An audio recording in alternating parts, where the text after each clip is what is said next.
We goes to Kaduna. From there to Niger, Niamey is in there. We cross Castina border to Niger. The first border there is Agadez. We don't find one allergy. We come put us inside where goats they live. Where we just stay there. They pay them.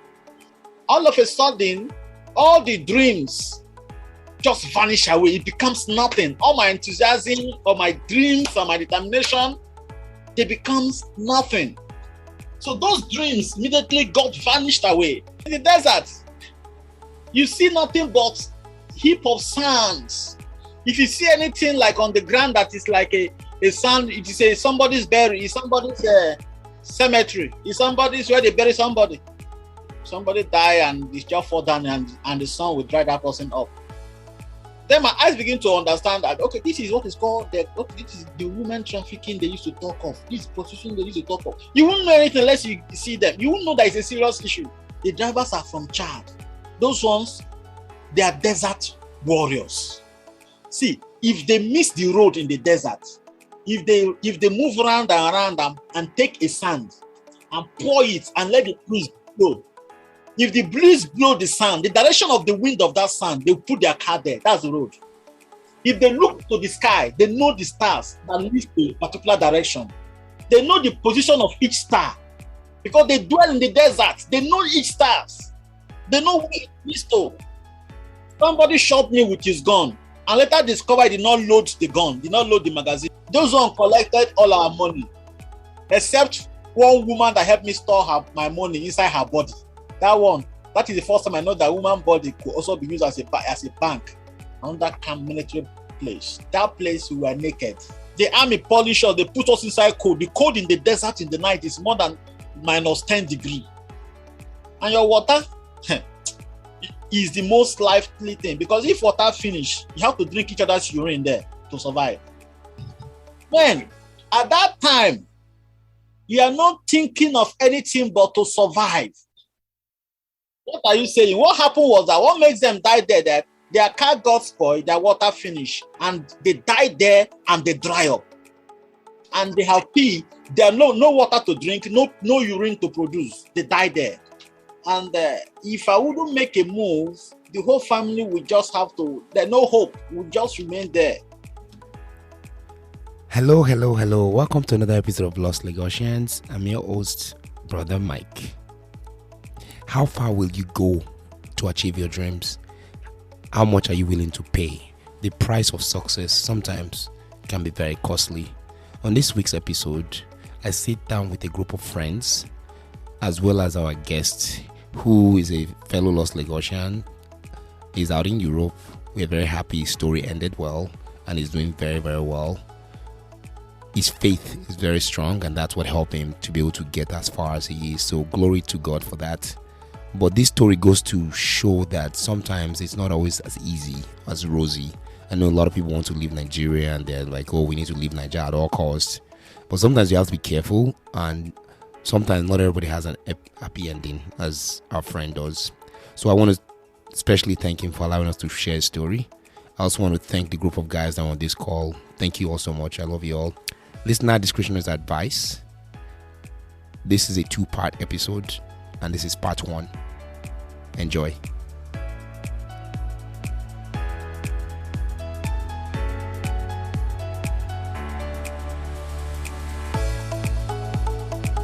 From a very low, humble background, and between all, from St. Paul Primary School there, Shomolu Bashua there to Angus, just still everything is just tied to that place.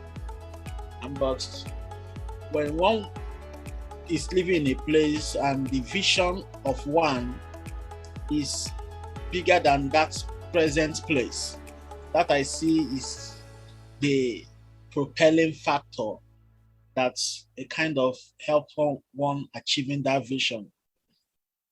It's a wonderful place of Shomolu. We battled a lot of things, and it happened when we finished SS3 now, and SS3 then, I remember in our own set then, we fought with our principal at that time. She refused to submit our CA to WAEC, so definitely we all failed. And just like life-threatening such a thing, we take it with levity of hand due to our exposure then in Africa, We started struggling for GCE, from there to grade 2 teacher certificate, which I did. From there, teaching in one of these primary nursery schools. From there, going to Ogun State University. And I have my younger one with me. And my dad have just moved down to Villa with my mom. And staring them on the face and looking at the background. It's a sight I wouldn't want to behold. So it's just like I put myself as a sacrificial lamb to see if something can be done. And the dream of coming to Europe is like a golden egg. Who will help me there? In my family history, nobody have ever crossed there. So I just decided to take my life into my hand. I called my friend. He used to live in Libya then. They just hold your Bible there. Come. Just stay where you are. They are too gentle for that route. I said, I just kept quiet. But I know that if I don't put my life in a line, nothing is going to change. I can't boast of that I want to sponsor myself to abroad. Who dash monkey banana? Eh? Is somebody dreaming of going to heaven with a ladder? How will you do it? Man, one afternoon like that, I remember it was December 3, 2005. And then I remembered moving that day. It's like, God, my younger ones is kept in my care, and I'm just going. I remember, I just moved. I called a guy that also want to followed me, and it's a decision whereby I said, well, let me make a move. I got there. Where did you get to first? I went to She Onyibo. I called somebody draw a map for me how to get to Libya. Hey, we will never cross. I never go Cotonou before. See allow. So I just used the map and my diary. I was recording everything the way. It goes to Kaduna. To Niger, then we crossed Castina border to Niger. The first border there is Agadez. And they stop you at all as I was crossing. They checked, but they don't know. They just left me. I don't know why. They didn't just. Wow. From there, we get the first place I get is Zinder. Oh, I got to Zinder. Jesus Christ. We met some other people of same people on the route. Then you will discover Nigerians are leaving the country. Did they check your passport, or you didn't check your passport? I hold my Nigerian passport. Did they check it? They that if it's approved to Nigeria and Niger, is ECOWAS, Okay. And when I got there, something happened. There was this. It's a Benin girl who has been in Libya for prostitution. She just picked interest in me that if you love me, I will care for you. I say, God, I don't know where they go. Say, oh my God, they sing where I not sing for house. Now I can't do them for here. Sure. So when we got there, we just trying to look for where to hide our head. Things were rough. We look at Nigerian misbehaving girls. Then I discovered that girls are very powerful. See? Girls are just crossing as if is going from Lagos to Yaba. But if you see the desert, you know that God is a masterpiece. If you look desert, Sahara. When you got to the day, did you have people who are waiting for you to help you, or you don't know how you make the next route, or everything was planned already? As in, were people waiting for you? Nobody. I have no one. God is my God is my leader. Wow, that's the pillar by night, and what is it? cloud by evening or something. I, Cloud by day. when I got there, Yeah. no, this is a journey. I remember, let me tell you how much I was holding when I left home. I changed 100,000 CFAs. I changed $100. I have $100 paper in my hand. Then I have a naira that I use to travel within Nigeria. Then I went to Yaba to buy some, those Okada riders, they used to wear some jackets. I don't know how the jackets used to come from. They used to bring those jackets, thick jacket, like winter jackets. I bought one yellow one. I bought a bag, like a rough sack. Then I bought gari that wouldn't spoil, geisha, milk, sugar, then little container to drink it. That was what I held. Then I held my diary. It's like I held a little Bible. Then the canvas that I wear, the trainers, and my cap, head warmer. Then hand glove. That was how I was told that the journey was. So I got my mind prepared now. So entered the roads. We stayed about 3 days in Zinder. Hotel? In Zinder. Is it hotel? No, which hotel? Zinder. The town. I mean, where in hotel? On the street? Which hotel? We don't find one allergy. We come put us inside where goats they live. We just stay there. They pay them. So I discover how much Nigerian lives are not being valued outside Nigeria. No? I was like, God, what is going on? But my mind was fixed. I said, anyhow, let's see.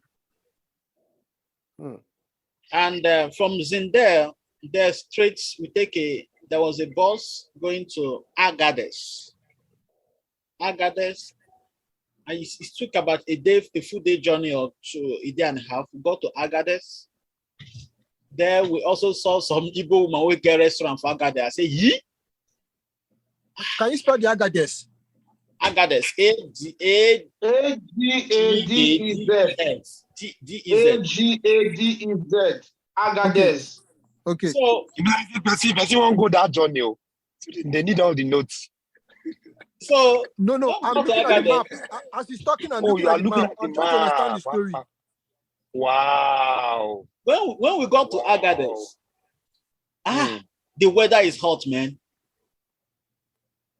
And we saw one Alaja that always kept, that Alaja keep a lot of passengers. Also, all this movement we are paying is by connection.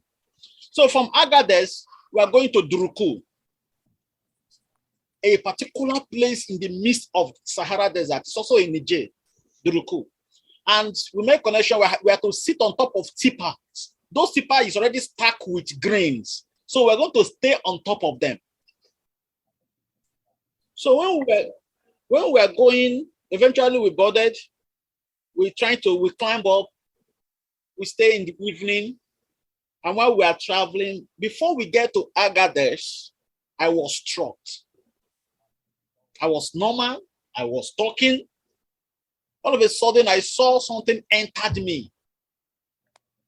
And I have a kind of an enhanced understanding in knowledge that I could perceive the odor of death. And I saw myself living, I saw my strength leaving the body. And I begin to perceive death all around. Death is an odor, it's a spirit himself. All of a sudden, all the dreams just vanish away. It becomes nothing. All my enthusiasm, or my dreams, or my determination, they becomes nothing. So those dreams immediately got vanished away. I saw myself going. I'm passing out. I just used my last breath. I said, God, if thou would preserve me, then I promise God a vows. why I just finished that prayer for no reason. The driver just marched the brake. Shh. Everybody come down. That was how they discovered I'm about to die and I'm going. But why were you going? Was it out of tiredness or out of, I'm just curious, or you Yeah, are I'm panicked or normal. I'm what? just dying. That means you had a near death, like a near death experience or something. It's a Yeah, near-death near-death experience. It's a near-death Yeah. experience. Yeah. Maybe the heat And this is no or man's the land. When you exhaustion. die there, they just leave you. They make sure you take the last breath. They cover you with sand. They keep moving. Who knows me? On your trail in Niger, in Niger. In the desert. In the desert, you see nothing but heap of sands. If you see anything like on the ground that is like a sand, it is a somebody's burial, it's somebody's cemetery, it's somebody's where they bury somebody. Oh wow, Yeah. so they're burying people there. Somebody die and it's just fall down and the sun will dry that person up. Wow. Wow. So, Wow. and when they say everybody should come down, I discover I could not even lift my leg to come down from this tipper truck and other thing. I said, God. They said, hey, but shake now. I could not move. I said, please, people push me down. Eventually, they pushed me down from that position. I remained ground there. People were surprised. But this guy was talking. So while I prayed that prayer, my spirit began to come back. I began to have revive. I began to get revived. I was reviving. Immediately I finished reviving. Then I said, everybody go in again. Come up again. I said, God is wonderful. But the problem is that I could no longer climb the truck because the strength have gone. Don't have strength again. So they need to draw me. Somebody just said, I said, somebody draw me. I can't even talk. So they drew me, helped me, placed me somewhere. The truck was going, I was shaking. Then we got to a place called Dirkou. In that Dirkou, it's a city itself. You see Nigerian girls already prostituting there already for tax surfers. You see a lot For of 5 months. For 5 months. Eh? They're already prostitute there for what? The Nigerian girls are prostituting now. Prostitutes. Yeah, Already. in the Niger place too. Eh? In the Niger place. From Zinder. Yes, in Dirkou in Niger for From 5 Zinder in sepas. Niger. They are prostituting to Agadez. They are prostituting to Dirkou. For 5 sepas. Do you know how much 5 sepas was at that time? No, it's not. It's sad. It's sad. It's sad. 5 it is sepas was it how is a much sight- that time? It is Not a just one sight naira you now. wouldn't want to see.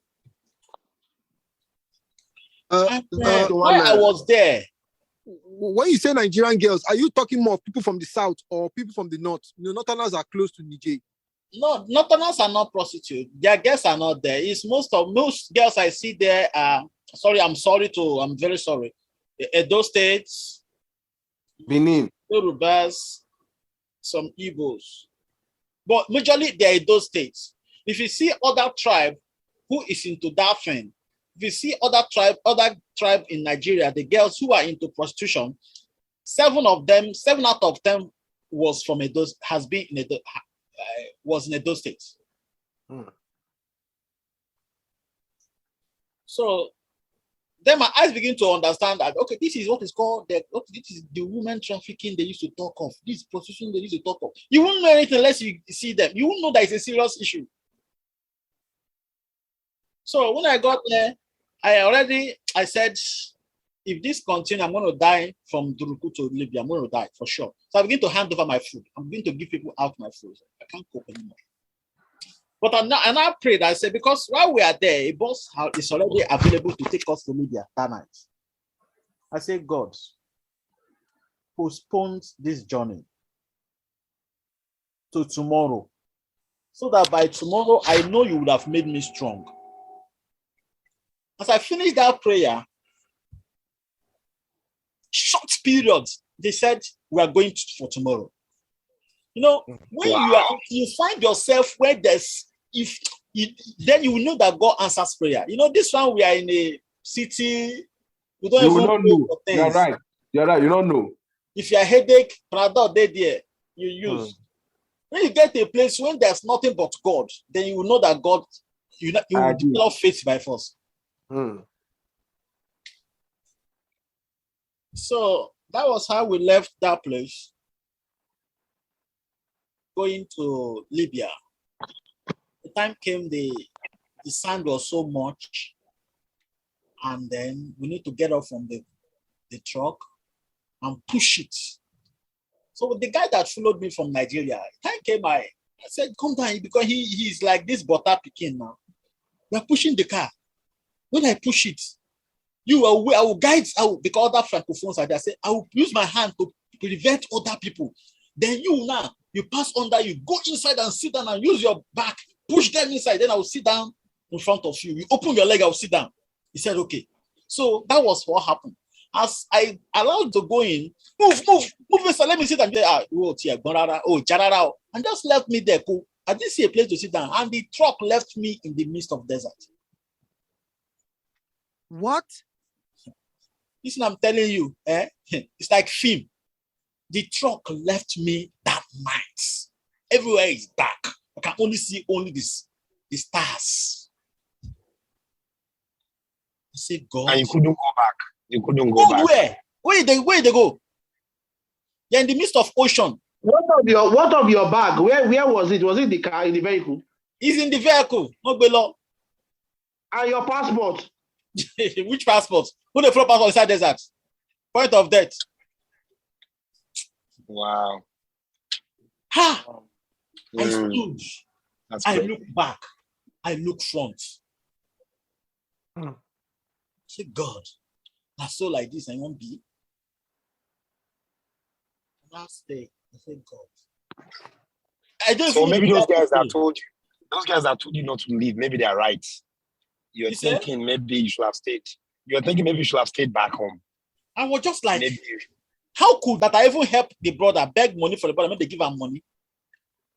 That's where they live from Morocco Road. Me, they live for Allah. They can do that, such a thing. Yeah. So, I don't know what happened. God answers prayer. And these are Muslims people from Niger, from Chad. The drivers are from Chad. Those ones, they are desert warriors. See, if they miss the road in the desert, if they move around and around and take a sand and pour it and let the breeze blow, if the breeze blow the sand, the direction of the wind of that sand, they put their car there. That's the road. If they look to the sky, they know the stars and look to a particular direction. Oh, wow. They know the position of each star. Because they dwell in the desert. They know each stars. They know some spiritual stuff too. So eventually, after they've traveled for a long time, I just saw that the car stopped because it's a very far. I just saw the brake light, the red light. I said they stopped. I started to run. I ran. I could not meet this car. They need to just wait. It took me before I could get them. Eventually, I got them. Do you know no one could shoot for me? I went to the front of bonnet of car. I sat down there. And when the driver saw that I can fall down after it has moved, he stopped and now forced them that they should give me space to sit down. That is how God rescued me in the desert. I could have died. And when we got to a place that you helped could have allowed you to be killed in the desert. Somebody shoot. You say somebody could have allowed me. Somebody shot me. He actually pushed you to die in the desert. Somebody shot me with his gun. And later discovered he did not load the gun, did not load the magazine. Hasn't he killed me? And later going to tell me, sorry, it's a mistake. Hasn't he killed me? He has already killed you now. Yeah, that's the same thing. So, when we got to a place called Zigidim, the place was cold. You're still in the jail. Zigidim is another place, is another military outpost in the midst of deserts. Niger is a very big Niger. country. Niger is a very big country. Those one collected all our money, except one woman that helped me store my money inside her body. That is the first time I know that woman body could also be used as a bank.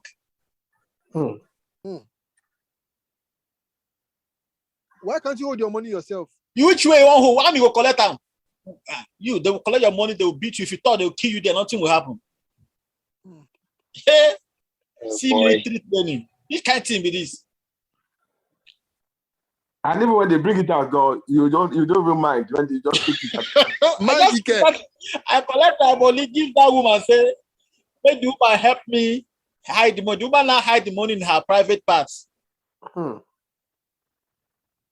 So when we left him, the army polish us, they put us inside cold. The cold in the desert in the night is more than -10 degrees. Daytime is very hot, night time is very cold. Sahara. Why did they punish you? They want to collect the whole money again now. You don't speak their language. I don't speak French, I don't speak Arab. So eventually when we left Zigidim, we head down to Rebel Camp Solomon.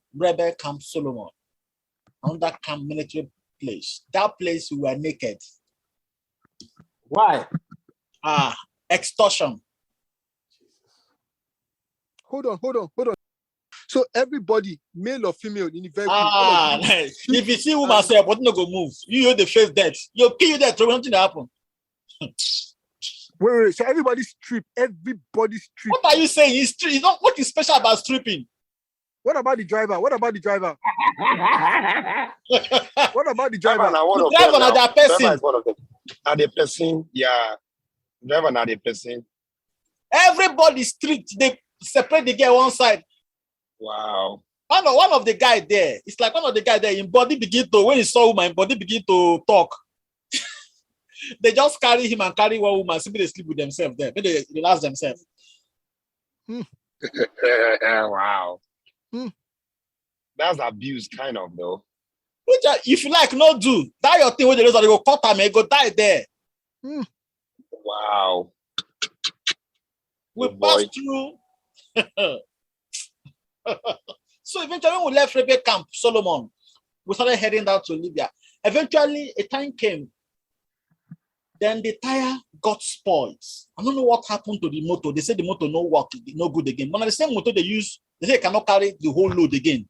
So they need to drive the motor empty to inside Libya, go and repair it and come back.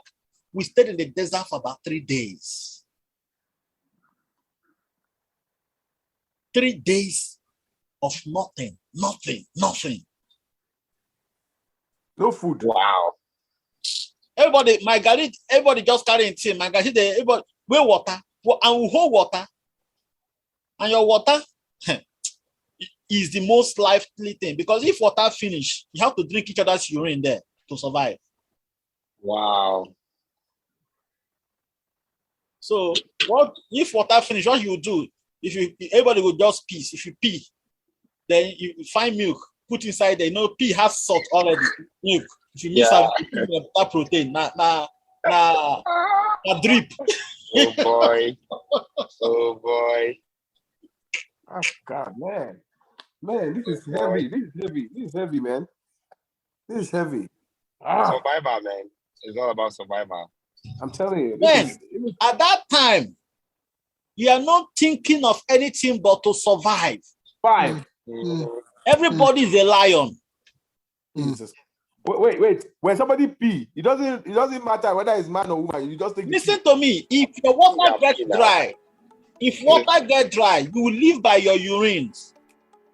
Because if somebody pee become an expensive commodity. You must protect your pee. You can get your pee. Because that is what to save you. So while we were there, I was busy looking around to study the environment. I saw some You know, when you plant yam now, you go. I was like, what do you mean? I don't know. Before I knew what it said, I said, okay, let me even lie down on it. I don't know if somebody's grave. Had it been I remove the sand, I would touch somebody's bone. Where did them about don't die there, just bury and there. Yeah. Wow. You'll be going like this. You see human being, you think Yeah, you because they think they are bury wood. people now, yeah. They bury people on the desert. They bury people, yeah. You will On see. They journey. don't bury them. They just die on the way, and that's all. Nobody bury What are them you saying? there. What happened was that what makes them die there, that their car got spoiled, their water finished, and they die there and they dry up. And they have pee. There are no water to drink, no urine to produce. They die there. Mm. This is heavy. This is heavy stuff, man. Wow. Understand? So we were there for 2 to 3 days. Till miraculously these guys came back to carry us to Libya. So if they didn't come back, that's the end of all of you. That's the end. They're not going to see me tonight with that. You don't finish. Wow. Just the amount of risk, you're just trying to leave Nigeria and get a better life. And some It's people are not not all about there leaving to tell the story. Nigeria. My own situation, it was past Nigeria. Understand me now? My own Yeah. situation, the drive to make a difference is something. Mhm. And if I wouldn't make a move, the whole family would just have to, there's no hope, would just remain there.